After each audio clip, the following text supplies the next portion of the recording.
Hey guys, welcome back to Sgcarmart Reviews, and I am here in lovely Newport Beach in California, and standing next to me is Volvo's flagship luxury electric SUV. It's the EX90, and we're gonna take you on a little preview, on a little drive with this car. Starting from the front now, this face looks very familiar to you guys by now. These hammer-shaped headlights, and we've seen this on the EX30. While to make something look pixelated seems like cheapening it, or kind of giving it some futuristic vibe that maybe won't always work, but actually Volvo has come away with a design that actually works, and it works on the smaller EX30, and I must admit it actually works just as well here. So you've got these hammer-shaped headlights. The front of the car is pretty clean, I would say. The logo has been redesigned, it's more minimalist, and of course the front, there's no grille. It is an EV after all. It was conceived and built as an EV.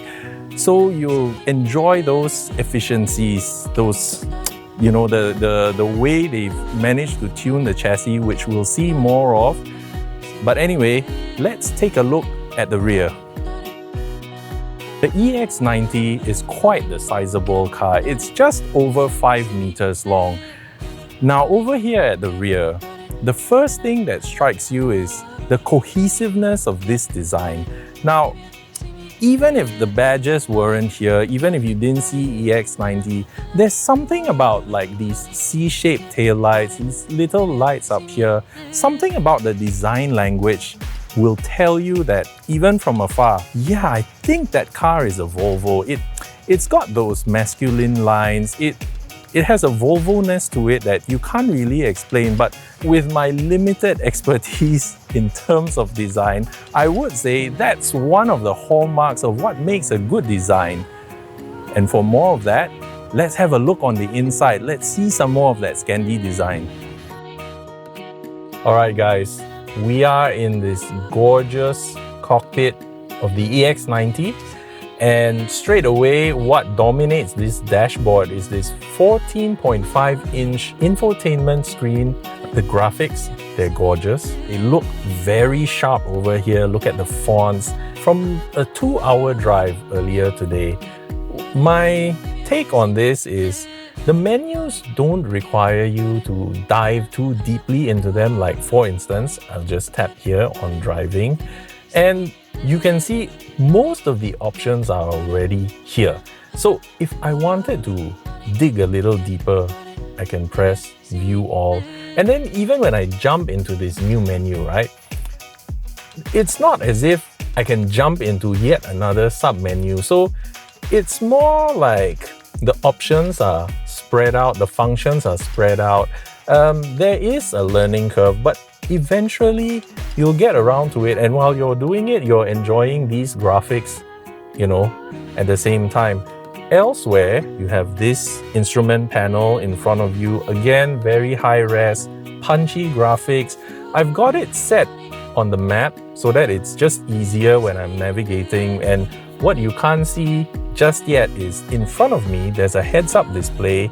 It will show my current speed, at least that's what it's set to now. It will show my current speed and the speed limit of the road that I'm driving on.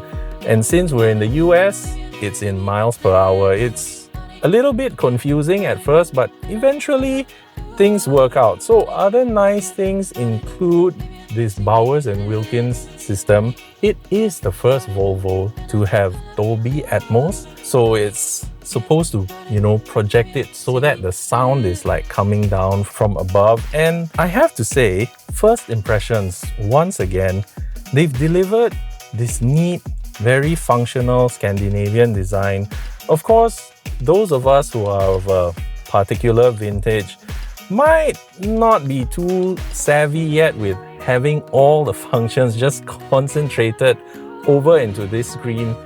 But hey, we gotta move with the times, right? So I'm trying my best to move with the times as well, and I think I'm adapting well. So yeah, I mean, here's another wonderful interior, and of course the seats, industry standard, very comfortable.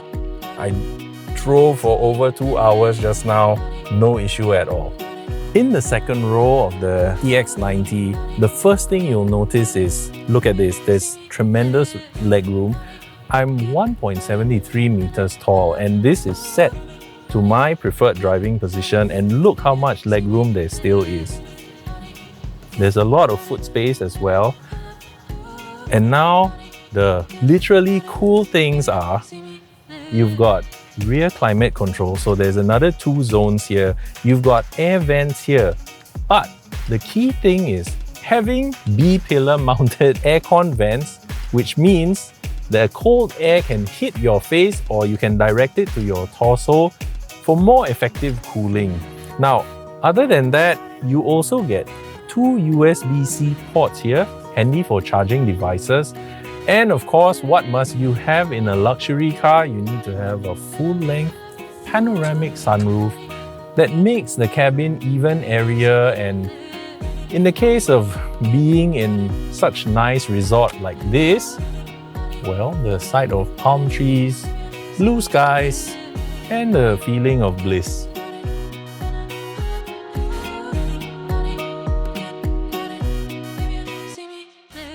I'm behind the wheel of the Volvo EX90, and the first thing that hits you when you're driving this car is, of course, it's electric, but Volvo have said that this is their quietest model ever. And I have to say, look, we've lowered the fan speed of the aircon, and it's a bit warm even. We don't even have any music playing, and you barely hear anything.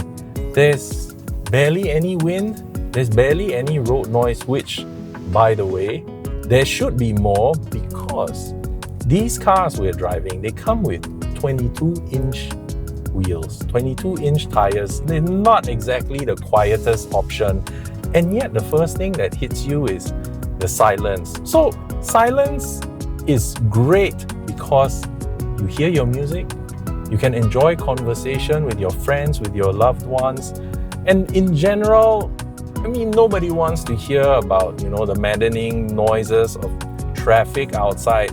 So in the EX90, what you get is refinement, and I must say that first impressions, they're really doing it well. Behind the wheel of the Volvo EX90, there's plenty of shove when you need it. It's got 2 electric motors, so twin motors, powered by a 111 kilowatt battery pack. Now, this has to be probably the most powerful Volvo I've driven thus yet. 380 kilowatts, that's about 510 brake horsepower, and then get this, 910 Newton meters of torque, and that's available instantaneously. So while yes, it is, the weight of the car, we're talking about 2.5 tons here, it does kind of put a dampener on things, but I think it also adds to the refined feel of the car, because here's the thing, before you know it, you put your foot down, 510 brake horsepower, 910 Newton meters of torque, and this car will go from 0 to 100 in 4.9 seconds. That is massive, considering how much the car weighs. That is a lot. That is plenty of performance, but interestingly, yes, Volvo hasn't actually gone on and on about it. I guess they want the car to speak for itself. Now, having driven this car for about 2 hours, we were up in the hills. The car has 2-chamber air suspension all around, so that makes it one of the most comfortable Volvos I've driven as well, aside from being one of the most powerful. So, like I mentioned earlier, hey, 0 to 100 in 4.9 seconds is kind of nothing to scoff at. That's plenty quick. I mean, yes, it is an EV, but still, it's plenty quick for a 2.5 ton car. And The one thing that came through when I was driving this car up and down the hills, and there's some very nice corners as well. The one thing that came through was the fact that this car had composure. I mean, you feel that the engineers worked on this. They wanted to make the car as neat, as tidy as possible when it's going through corners. And it's only when you're pushing on a bit more and maybe asking for a bit more than what the car is designed to deliver, then there's that understeer that steps in. But other than that, it's actually composed is the key word here. It's hard to ruffle the car's feathers. I mean, unless you decided to go all the way, just be very ham-fisted with your inputs and all. But otherwise, what you have is refinement, power, silence. Volvo have really taken things up a notch here, a notch or two even. And here I am driving down Newport Coast Road, and all I feel is a pliant ride. It's quiet, there's barely any wind noise. All you hear is just me going on about it. And that speaks volumes to how well how good a job they've done.